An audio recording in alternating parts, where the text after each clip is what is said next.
Jainarayan students. I hope you all are fine.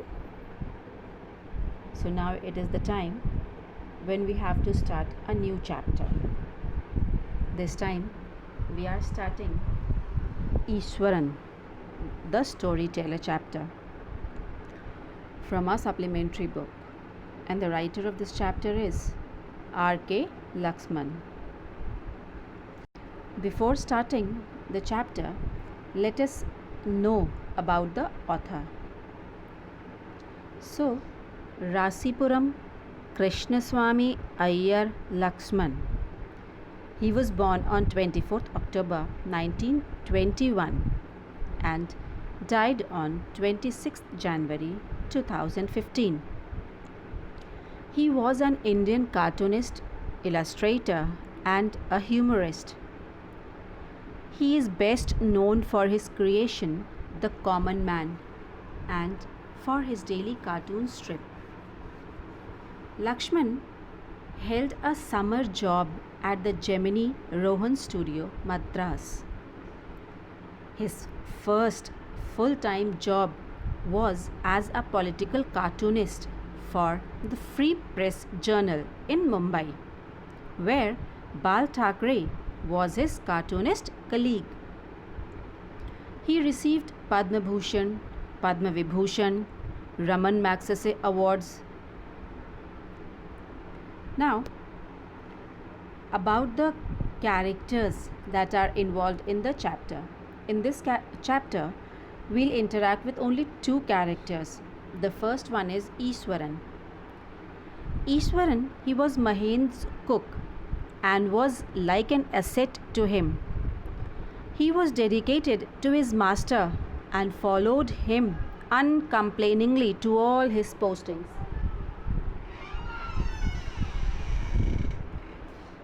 He would cook for him, wash his clothes, and also chat with him at night. He had the ability to improvise cooking material even at the remotest place and cook delicious dishes in a very brief time. The second character with whom we'll meet is Mahendra. Mahendra, he used to work as a junior supervisor in a firm which offered on hire supervisors at construction sites. His work involved moving from one site to another. He was unmarried and a simple man. He was quite accommodating and adjusted well to odd conditions that he faced at different places. He was a quite disciplined man and would get up early in the morning. He would leave for work after breakfast and carry lunch with him, which was prepared by Ishwaran. Mahendra was very fond of his cook Ishwaran, whom he considered to be an asset. He relished the food and cooked the food which was being cooked by him, and he enjoyed listening to the stories which were being narrated by Ishwaran. He was a good listener and never interrupted Ishwaran even when he exaggerated. Exaggerated means told something more. He was very patient and would wait for Ishwaran to return and complete the unfinished story. He was also very curious as he would insist on knowing all the details of the story which were being told by Ishwaran. So now students, this was about the characters. Now let's see what's there in the story. So the title of this chapter, Ishwaran, the storyteller, it tells us that this story is about Ishwaran. He is called the storyteller because storytelling is an art and he was very good at it. Ishwaran uses special effects. He did voice modulations, used his body language to make this story realistic so that the listener, they get attracted and captivated in the story. Here the listener is Mahendra. The writer wants to highlight the quality of Ishwaran, that he was so good at telling stories that they appeared to be quite real. His stories were a source of entertainment for Mahendra. Now, this was about the story. Now, let me tell you the theme of the story. The theme of the story is that the art of storytelling. So, a good story becomes interesting only when the narrator twists and turns the actions to make the narrative surprising yet plausible. Iswaran, a master of his art, told gripping stories in a graphic and dramatic manner such that his listeners listened to him in rapt attention and in bewilderment. Once, the story of a female ghost that he recounted so terrified his master that he quit his job and left the haunted place.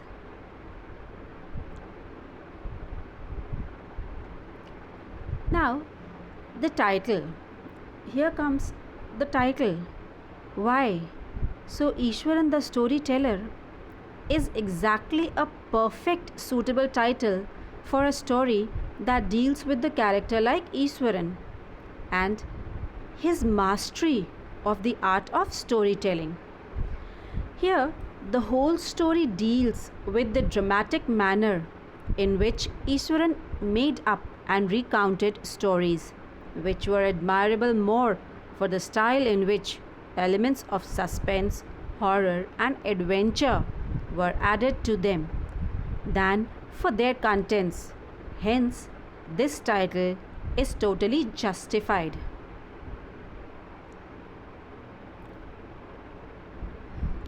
Now, let's see what message do we get. So, the story gives the message that the unnatural world of ghosts and spirits is merely a figment of our imagination. If we allow our hidden fear to take concrete shape and start believing in ghosts and spirits, our life would get disturbed. Mahendra was good at his job as a supervisor but had to quit because he allowed his fear to overpower his rational self. Now, students, I think so this much introduction was enough. Now, let's open the pages of the story. Open the first page of the story. On the screen, there is the first page of the chapter. I am going to read it out and then the explanation will be started. So, the story was narrated to Ganesh by a young man, Mahendra by name. He was a junior supervisor in a firm which offered on hire supervisors at various types of construction sites, factories, bridges, dams, and so on.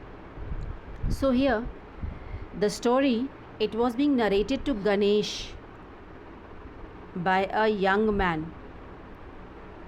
So, that young man, he was a junior supervisor in a firm which offered to hire supervisors at different construction sites like factories, bridges, dams. So Mahen's job was to keep an eye on the activities at the work site. He had to keep moving from place to place every now and then as ordered by his head office. So Mahendra's job included to keep an eye on the activities which were being done at the working site. For that, he had to keep moving from one place to another place, and every now and then he followed the orders which were being given to him by his head office.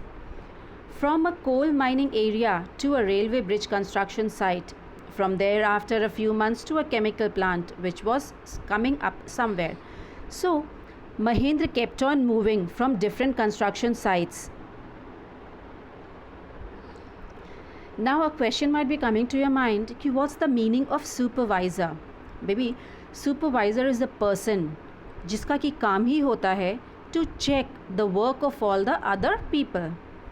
So in this paragraph we studied that Mahendra narrated a story about his cook Iswaran to Ganesh. Mahendra worked as a junior supervisor in a company which provided junior supervisors to various construction sites on rent they hired. He got posted at different sites like factory bridges and dams which were under construction. Mahen's work was to keep an eye on all the workers at the site. He has to change places often and worked at various places like coal mine, railway bridges, construction site, and the construction site of a chemical plant. Now turn to next page.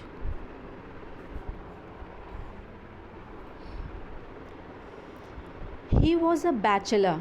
Bachelor is a person who is unmarried.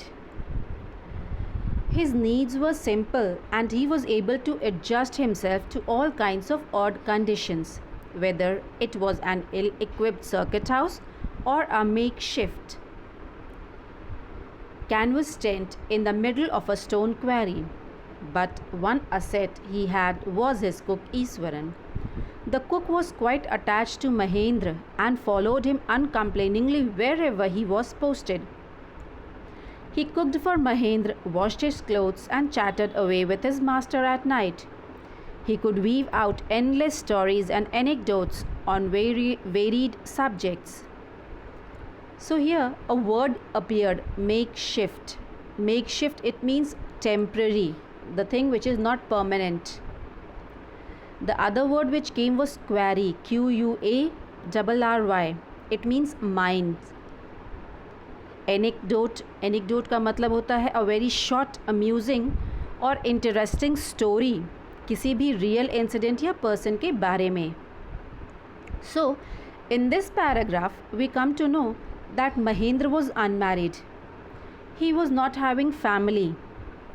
He was able to live in these temporary quarters which were being provided to him at the construction sites.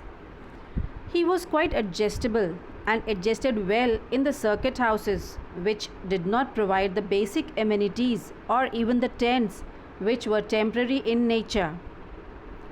Mahendra had an advantage that he was always being accompanied by his cook Iswaran.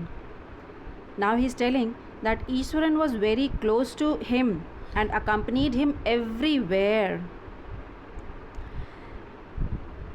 He did not complain about the tough conditions in which he had to live. Iswaran, he would cook food for him, wash his clothes, and gave him company by talking to him at night. Iswaran, he was having a quality that he was a very good storyteller and he could entertain Mahendra with his stories which were based on different subjects. Iswaran also had an amazing capacity to produce vegetables and cooking ingredients seemingly out of nowhere in the middle of a desolate landscape with no shops visible for miles around. Now here a great quality of Iswaran is being described by Mahendra. Mahendra is telling that Iswaran was having an amazing capacity to bring out, to produce the vegetables for cooking out of nowhere. He would miraculously conjure up the most delicious dishes made with fresh vegetables within an hour of arriving at the zinc sheet shelter at the new workplace. Here desolate means empty. Conjure up, it means इसका मतलब है to gather or create out of nowhere. You can say so from magic. Zinc sheet shelter. It's a temporary place to live with the roof which is made of metallic sheets. So here Mahendra tells Ganesh that Ishwaran was a great cook. Whenever they shifted to a new location, he would gather all the vegetables and other ingredients required by him to cook in no time. As they lived at places which were not inhabited by many people, in temporary shelters with roofs made of metallic sheets, ऐसा लगता था as if he would do some magic and gather all the ingredients out of nowhere. Now, the next paragraph. Mahendra would be up early in the morning and leave for work after breakfast, carrying some prepared food with him. Meanwhile, Iswaran would tidy up the shed, wash the clothes, and have a leisurely bath, pouring several buckets of water over his head, muttering a prayer all the while. It would be lunchtime by then. After eating, he would read for a while before dozing off. The book was usually some popular Tamil thriller running to hundreds of pages. Its imaginative descriptions and narrative flourishes would hold Ishwaran in thrall. बच्चों देखो, here some words are here, just jot down the meaning. Muttering का मतलब है speaking in a very low voice. And dozing off, you might be knowing it, it means falling asleep. Narrative flourishes means detailed description of something. And enthrall, it means the state of being in someone's power. So here Mahendra is telling that Mahendra would wake up early in the morning, get ready for work, and leave after eating his breakfast. He would carry his lunch along with him. After he left his house, Ishwaran would clean their living place, wash Mahendra's clothes, and have nice bath. He would take many buckets of water and pour water on his head while mumbling a prayer. After that, he would eat his lunch and read his favorite book in Tamil language. Iswaran would get carried away with the details and descriptions given in the books that he read. Then he would go to sleep. Now, the next paragraph. His own descriptions were greatly influenced by the Tamil authors that he read. When he was narrating even the smallest of incidents, he would try to work in suspense and a surprise ending into the account. For example, instead of saying that he had come across an uprooted tree on the highway, he would say, with eyebrows suitably arched and hands held out in a dramatic gesture, "The road was deserted and I was all alone. Suddenly, I spotted something that looked like an enormous bushy beast lying sprawled across the road. I was half inclined to turn and go back, but as I came closer, I saw that it was a fallen tree with its dry branches spread out." Mahendra would stretch himself back in his canvas chair and listen to Ishwaran's tale uncritically. Here, kids, arched means that is curved. आप लोगों ने maths में भी arc बनाए होंगे, तो that curve structure is arched. Gesture is a movement of hand. Deserted, it means empty, and enormous का मतलब होता है quite big, very huge. So here, as Ishwaran read stories with detailed descriptions, he narrated them also in the same manner. Mahendra recollects that he would narrate even a small incident with a lot of suspense and surprise, which made it very interesting for the listener. Then he gives an example that instead of saying that he was walking down the highway and he came across a tree which had broken and had fallen on the road, Ishwaran, he would use his facial expressions and the body gestures to narrate it. He would say that the road was empty and he was all alone. This would create suspense in the listener's mind. Then he would say that all of a sudden he saw that a huge beast was lying across the road. As he walked ahead, his mind was telling him to turn and go back. As he reached closer, he saw that it was a tree that had fallen and was lying on the road.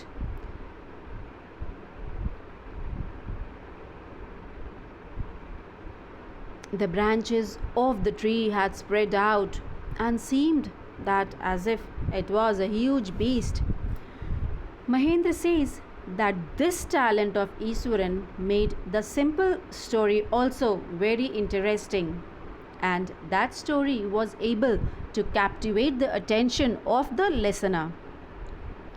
Now, here Mahendra is telling that although he knew that some of the stories were not true, but the way in which Ishwaran was narrating them was so interesting that Mahendra was not able to say anything and he was simply listening to whatever he would narrate. So, dear students, that's it for today. I hope you would have understood this much. We'll meet again with the next part of the chapter in the next lecture. Thank you.